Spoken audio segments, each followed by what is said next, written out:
Hi, I'm Erica Kao, and although I don't live here, I spent most of my childhood growing up here. When I was little, I used to take dance lessons, and even today, I take Girl Scouts at the church nearby. In addition to this, there are a lot of restaurants and a lot of cool places to shop here. So what town is this, you ask? San Jose, Japantown.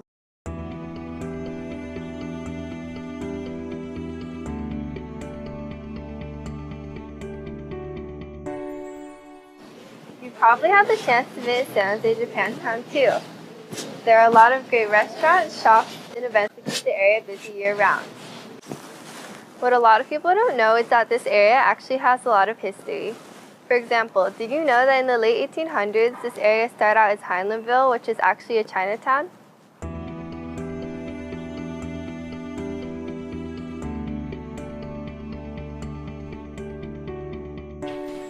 In the following interviews, hopefully you too will see that there's a lot more to this area than its great restaurants and shops. We'll be hearing from a number of people from this community who have seen the area change over the decades.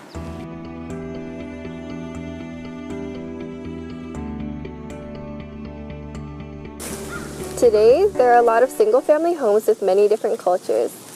Let's hear what it used to be like. My name is Jimmy Yamaichi, born and raised in East San Jose. San Jose, Japantown was founded in 1890, and the influx of Japanese was very high in the early 1900s.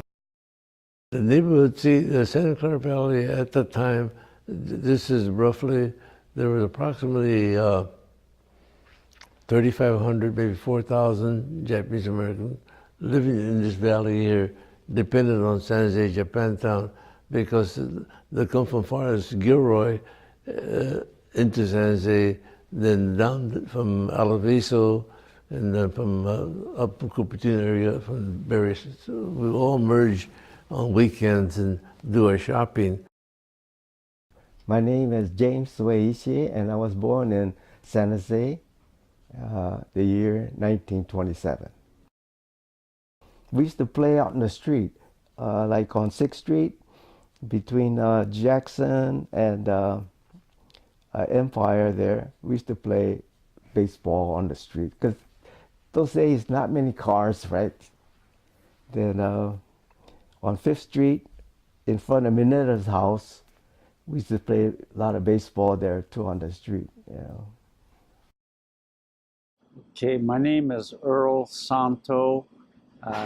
Actually, I was born here in San Jose in 1931. All these farmers from around the valley here, Santa Clara Valley, that used to come in to Japantown. So Japantown was pretty busy place. It attracted all of the all of the Japanese people for their needs. Neighborhood was, to me at that time, I thought it was all Japanese businesses and church and all. Okay, my name is Grace Yamakawa, and I came to San Jose in August 1945. The neighborhood in 1945 was pretty much where the Japanese people congregated together. You had Jackson Street, which had a lot of Japanese speaking people. They had the Japanese grocery stores, the Japanese dry goods store, Kogura's was there, the churches. So they were really the focal point for everyone to gather. The racial mix back in 1945, this was predominantly a Caucasian and a fair amount of Japanese people. Chinese, they did have a Chinatown on 6th Street, but you didn't see too many Chinese people living in the area. You had the Filipino families, but I don't know, the population was very high for the Filipino population. But and then you had the Hispanic or the Mexican Americans, as they were perhaps called at that time, and they were perhaps a minority. But predominantly, this area was had residents of the Caucasian background, because when I was going to Peter Burnett right after the war, the school was pretty white. I think it was predominantly an area that served the Japanese community. So you had a lot of farmers that used to come into Japantown to go to grocery stores. So I don't think that the taste for Japanese food was that strong during the time right after the war. I think that was kind of a new phenomenon. But so you had people coming in from the other areas, like in the farm areas, because this is pretty much a farm community. So they would come into town to do their shopping and what have you. I'm Arlene Tatsuno Dameron. Tatsuno is the maiden name. I came 1948 when my father moved the business, or half of the business, to San Jose. Internment probably changed how Japanese Americans became, just because it was important to put aside Japanese things maybe, and to show how good an American citizen you were. What was the community like back in the day, as they say? It was more rural, a lot of farmers. It's still a community, but I think the difference now is that maybe all the Japanese people don't live just in Japantown and surrounding areas, but they do return. My name is Wayne Setsuo Hane, and I was born in San Jose. My parents were farmers, and they farmed in Mountain View, but we lived in San Jose, Japantown. So the Japantown neighborhood, back when I was growing up, mainly consisted of smaller homes. Pretty much majority of the families were Japanese American families, first generation families. And since then, a lot of the Japanese families have moved out, and the area is much more multicultural now.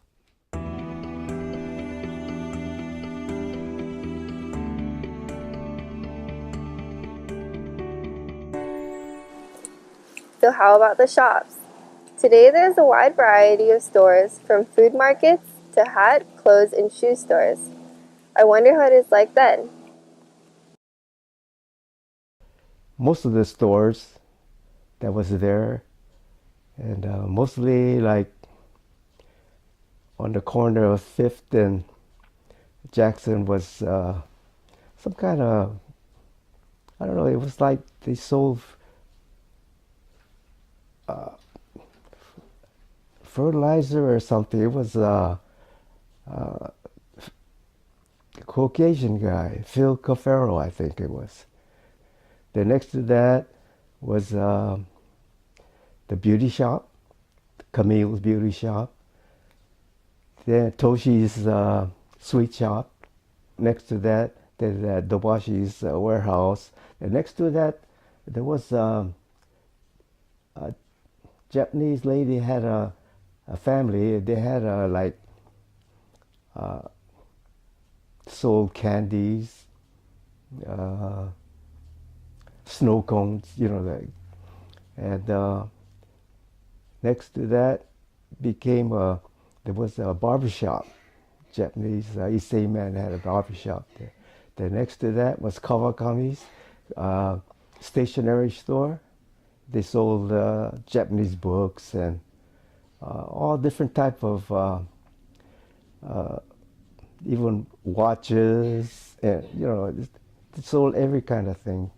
Then next to that, Kawakami had their own pool hall, and on the rainy days, the farmers used to come in and they poke pool. Then next to that, it was Kogura's. Then on the corner of the street was a brick building. It was Filipino pool hall, barbershop and a pool hall there. Opposite side of that on Jackson Street, on the corner of 6th and Jackson, there was a drugstore. It was a Tokunaga drugstore, and then they next to that was, I think it was one time Ishikawa dry goods store. Then next to that, there was a driveway and a building next to that going toward the Dobashi grocery store. My mother had a boarding house where a lot of mostly men, they followed the season to season in farming, and they used to stay there at the house. Then next to that, there was a Japanese old man had a soda water store. He made soda waters, and he had some tofu. Then next to that was Kirakte, a Chinese restaurant, which was so-so. It was not bad. Then the Bashi store that they moved, right there. Then going down, there was a Italian man had a shoe repair shop. Then next to that, there was some kind of I don't know if he made clothes or what, but I think his name was Iwasaki. Then after that, there was an empty space there. Then on the corner, there was a big residential house. And that was where right now is the ukulele music store, where they give lessons. It used to be a golf shop. And before that, it was a Hashimoto drugstore. Then across the street, there was, from what I remember, there was Bill and Doug's gas station on Roy's, where Roy's coffee shop is right now. It used to be a gas station. Roy used to have a gas station there. Before that, there was like a garage where it's called Bill and Doug. It was on the north of 6th Street there. They had Asahi baseball ground. And they used to have the Tokyo Giants come and play over there, and Back in 1945, what we had in Jacksontown, which is Japantown, so to speak, we had primarily grocery stores, which was like Dobashi's and Santos and Fukumura grocery store. We had Kogura's, and we had Ichikawa dry goods store. We had the doctors who predominantly practiced in Japantown. There were Dr. Watanabe and Dr. Kimura. And we had two dentists in the area, which is Dr. Kawamura and then Dr. Nakahara, who was just a few blocks away from Jackson Street. So the whole community revolved around Japantown. And then we had the two churches, which played a real important role in the people in the community, which was the San Jose Buddhist Church and the Wesley Methodist Church. Bits and pieces here and there. We used to live behind the store. Where we're sitting right now, this was our backyard. Now, pre-war, it was Tanizawa's Market, and when Pearl Harbor came, all the Japanese Americans in the area went to Heart Mountain, Wyoming. And it was a Basso family who had the grocery store, and they lived in the house that was attached and played in the backyard. And then after the war, we were able to come, and we had a house to live in. When we first came as NB Department Store in 1948, and Mervyn's opened at the same time, we were a department store carrying cannon sheets and towels, Levi's, Dickies work pants in short sizes for Japanese farmers, and Jane Holly blouses, Simplicity patterns, yarns, knitting needles, crochet hooks, Arrow dress shirts, Maine Form bras and panties, jockey underwear, Hanes and Berkshire nylons, Carter's baby clothes, and Cinderella dresses, men's Pebble Beach sweaters. So we've evolved because now we're still a department store, but our Japanese department that we had just sort of spread out. And now we're a Japanese department store with Japanese fabrics and patterns, and our kimonos are now vintage as well as new. My name is Setsuko Hane. And I came here in San Jose in 1954. But you have to go Japantown. They have the restaurants and a lot of grocery store. They have a Dobashi, Santo, and the Nishioka's, you know. The fish market was here. Oh, 60s. Well, I opened up a dry goods store. I mean, a dry cleaning store there, and on Jackson Street. And I was there till 1963 to 2005. I think. Dry cleaning was right next to Kogura's, between Kogura and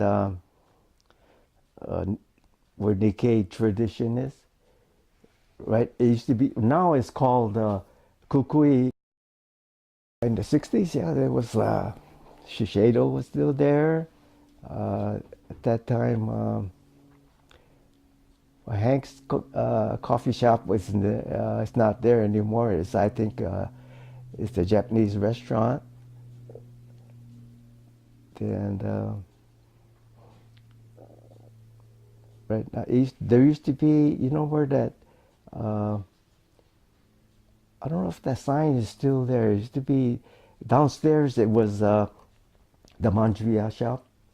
The next was Nikkei tradition.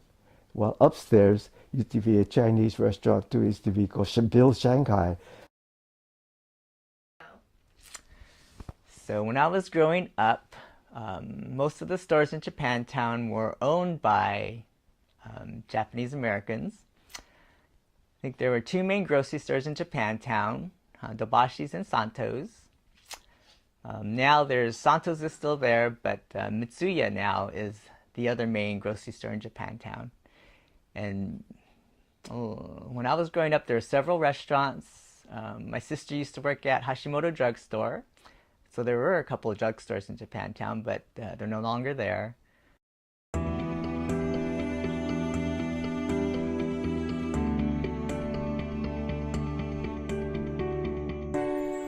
So what about the restaurants?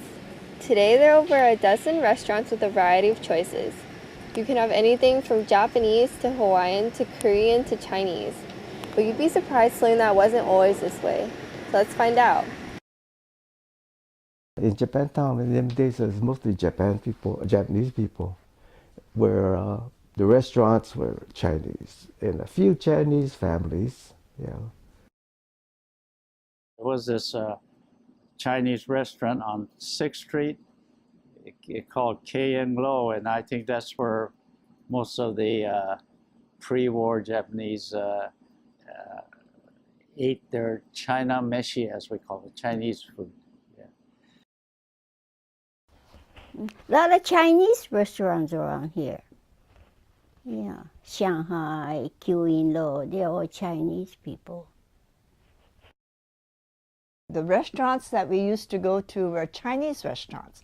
And we had Ken-in-Lo on 6th Street, and we had Wings on Jackson Street. And so those were the two restaurants that we used to go, because I was very active at the YBA, and after meetings or we'd go to whatever event, we'd stop by and have udon at one of those restaurants. But those were the two restaurants, I think, that played a big role in whenever we went out to eat in Japantown.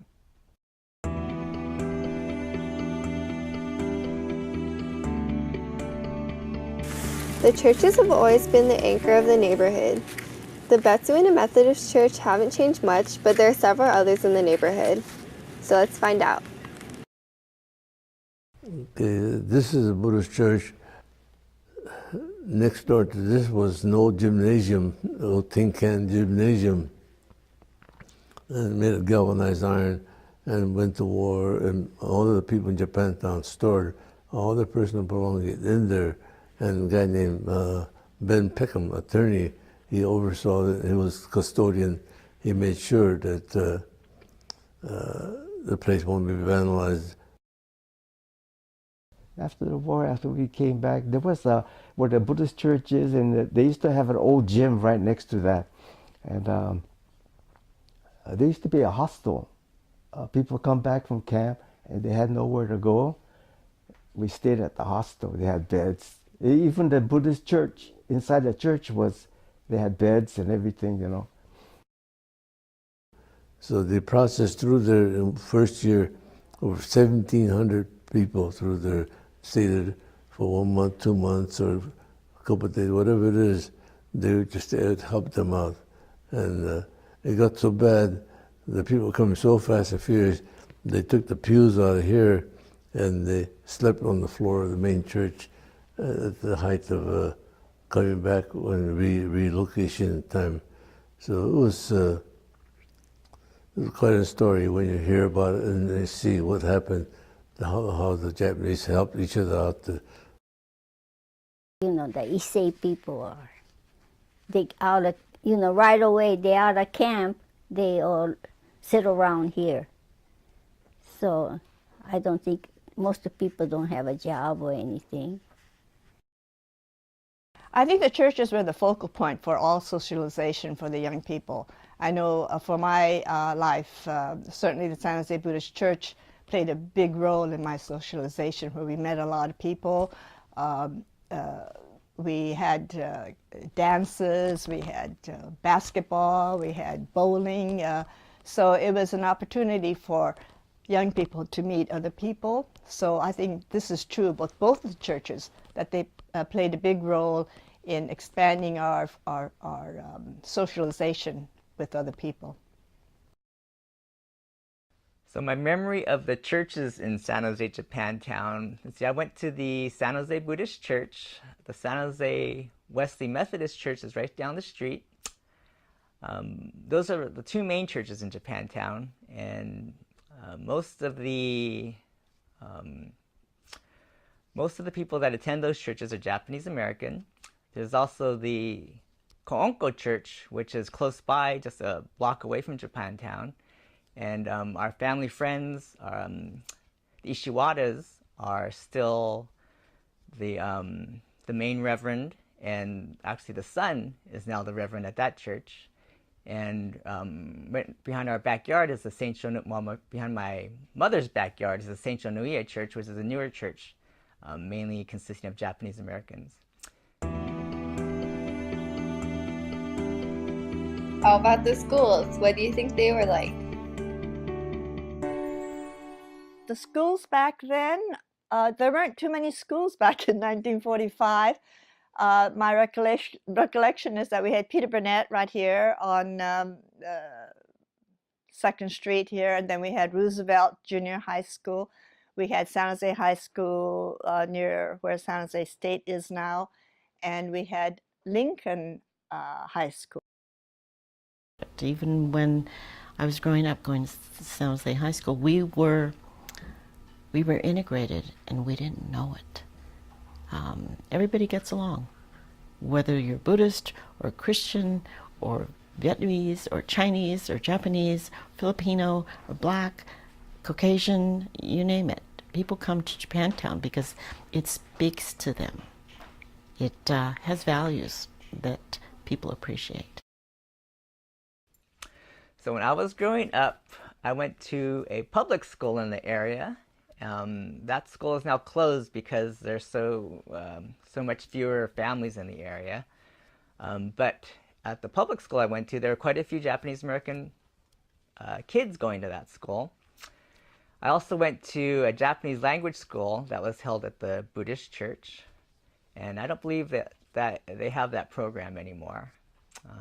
And on Sundays, I would go to Sunday school at the Buddhist church to learn about Buddhism. And now there is a Lotus preschool held at the church, and both of my kids attended Lotus preschool. Growing up in San Jose, Japantown, I spent my summers here at the Methodist Church at Suzume-no-Gakko. Suzume-no-Gakko is a Japanese cultural summer school. One thing that I learned here is that we as the youth have to learn to preserve the history in order to appreciate it.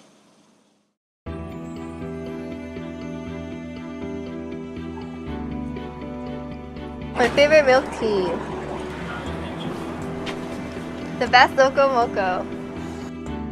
These are some of my favorite things about San Jose Japantown. What are yours?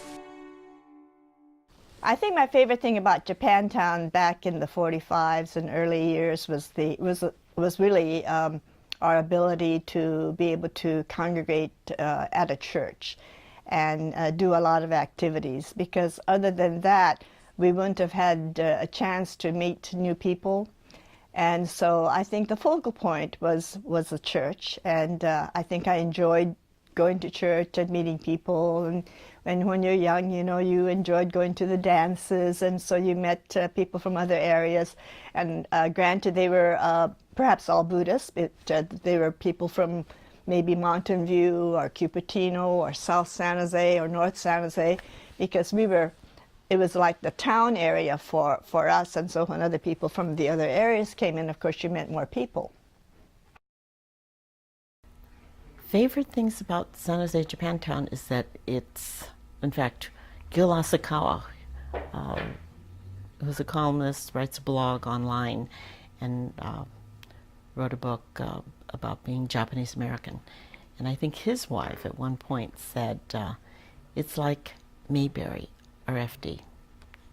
It's sort of a cheers kind of place where everybody seems to know your name, or even if they don't know who you are, they'll welcome you. And I think it's a community.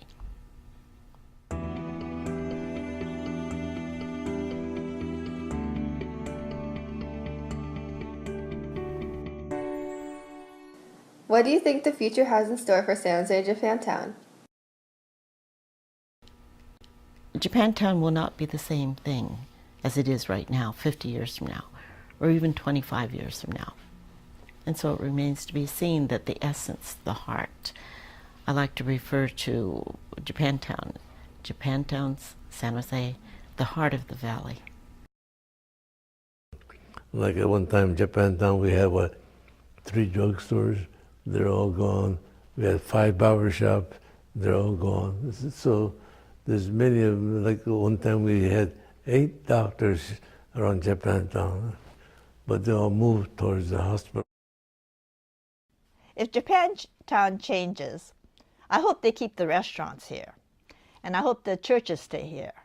And I hope Uaikai stays here, because I think we need to take care of our seniors, especially now that I'm a senior too, so I think we need to take care of them. I think there's a charm about Japantown, and I think that there's a nice feeling of the culture. So I hope that doesn't change. I hope it'll always be a Japantown community.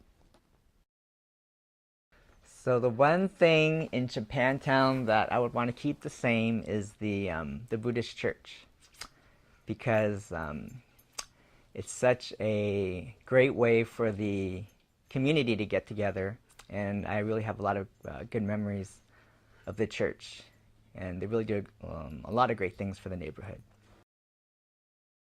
And to this day, I know there's so many people that have been living here in the non-Japanese people. They say, where is that? Or, you know, they don't know of Japantown. And when they do come here, they are surprised. Well, I like to see Japantown still be Japantown. People enjoy coming to Japantown because of the restaurants that we have. But I don't know how much people are shopping in Japantown.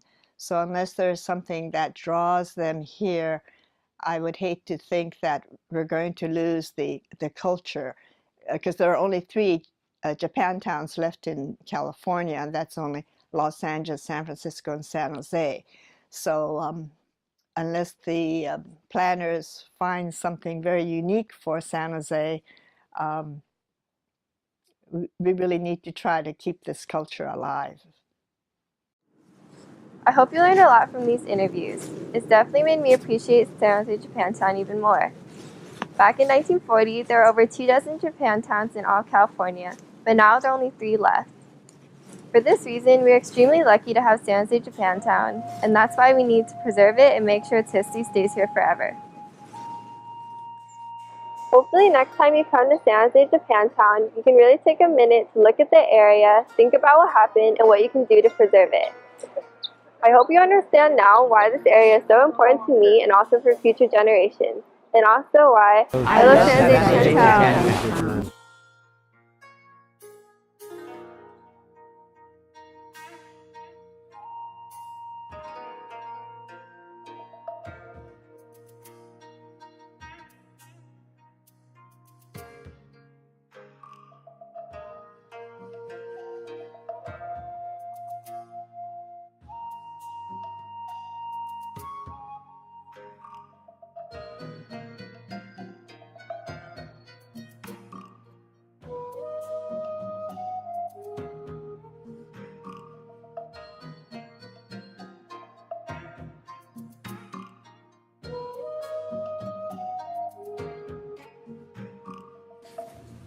Here's some bonus material about the history of some of Japantown's merchants.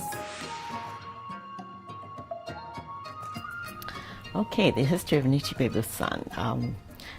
My grandfather, Shojiro Tatsuno, came from Nagano, Japan, where 5 generations back they were merchants.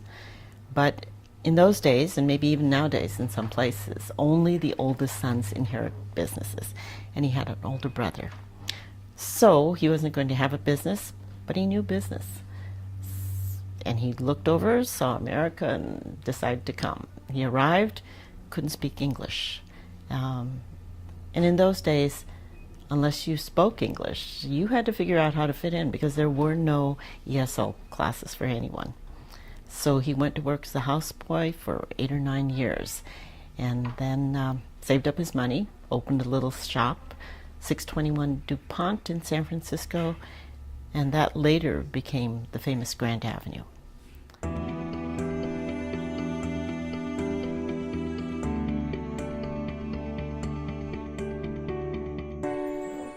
Oh, my mom's, we had the boarding house.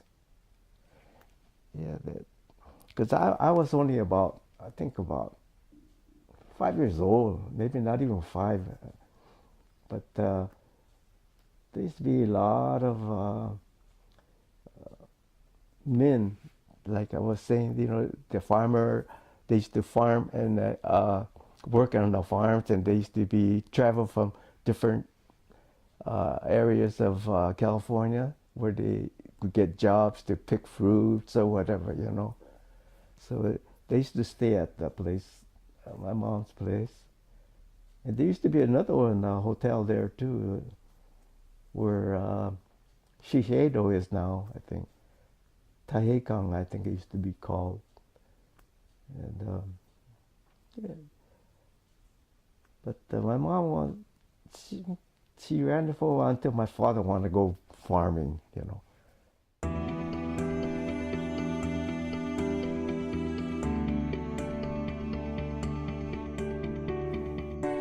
History of Santa Marta. Actually, the start of it was in 1946 after we had come back from camp. My uncle bought this small grocery store at the corner of 6th and Jackson, excuse me. And from history, looking at this, that used to be called the Fuji drugstore or Fuji pharmacy, which actually was run by Mr. Tokunaga, whose son later opened up Jackson Drugs and was one of the 3. When my uncle purchased that, he didn't stay there too long. It was fairly dirty and small. So he moved next door, which is now the Shaved Ice place. in here. Banana crepe. Yeah, and before that it was Fuji Tofu, and before Fuji Tofu it was TV and radio repair shop run by Okagaki's, Warren Okagaki.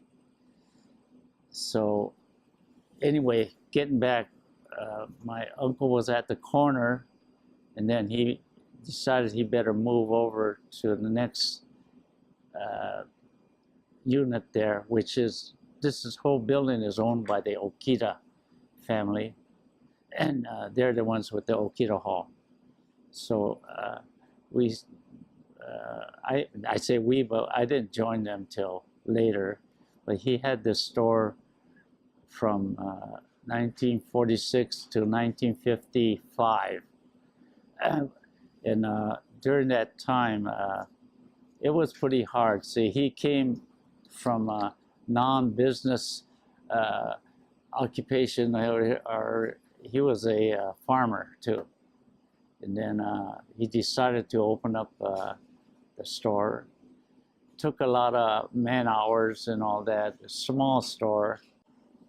And then from 1955 is when my uncle decided to build this store here.